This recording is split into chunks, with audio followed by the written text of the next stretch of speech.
name is Albert, and today we'll be talking about lightning strikes. For the definition, it's basically a atmospheric discharge of electricity or electrons. It's often accompanied by thunder and rainstorms. First thing that happens is polarization within the cloud itself. Positive charges accumulate on the top, and negative charges accumulate on the bottom of the cloud. And so when this happens, this causes the objects on the ground to be induced with a lot of positive charge. And the step leader is formed when these two charges meet, the negative charges on the bottom of the cloud and the positive charges on the objects that are on the ground. And so when the insulating capacity of air breaks, it allows for a flow of negative charges to start heading downward, and this path is solely dependent on the immediate charge, not the path of least resistance. Also, the upward streamers also form, which are right here. It's basically a strong current of positive charge that allows for the positive charges to flow right back up to the cloud. And when this happens, the return stroke, which is the flashing, the lightning flashes that we actually see, are created. And this basically, it's a greater current that propagates from the earth back up to the cloud. And this is the most noticeable or luminous part of the charges that are released. Hey, I'm Chris. So earlier Albert had talked to you about polarization and how a cloud is polarized, and then it inducts the bottom of the cloud, the top of the cloud, as well as the ground and everything on it.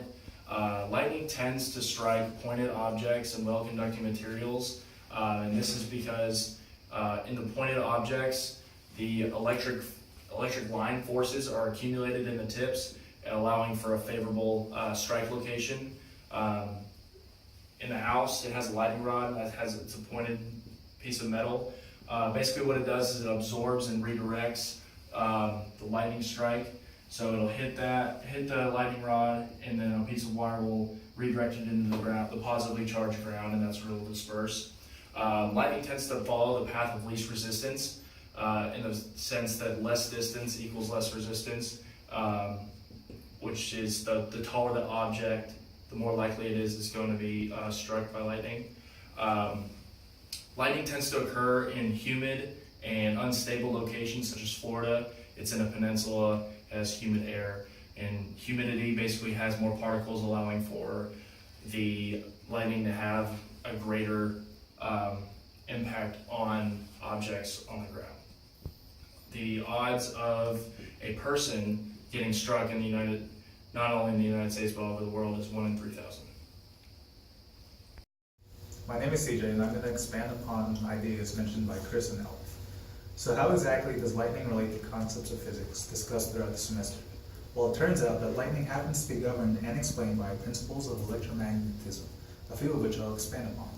Take, for example, electric field, given by this equation, force over charge. Electric field describes the area around a charged object that exerts a force on nearby particles. So before lightning strikes, clouds have a measurable electric field.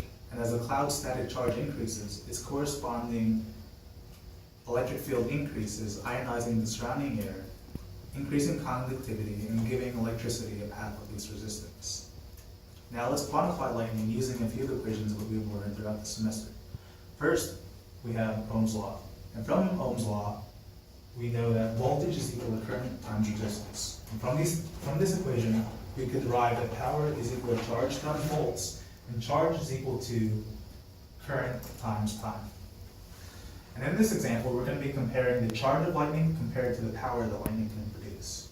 Here, given an example where lightning has a current of 120 kiloamps and times equal 30 microseconds, we find the charge to equal 3.6 coulombs. So here, power is equal to charge times voltage, which produces a total power of 1.8 billion joules in kilogram meters per second squared. Finally, let's conclude with Gauss' law, which states that the flow of electric flux out of a closed surface equals a closed charge divided by the permittivity. So imagine a region of large electric field. In this situation, the electrons in the metal rearrange to make the electric field inside the box zero. Apply this law to a car during a lightning storm, essentially a large metal box. Gauss' law thereby explains why being inside a car during lightning storms is a safe place to be. That's it.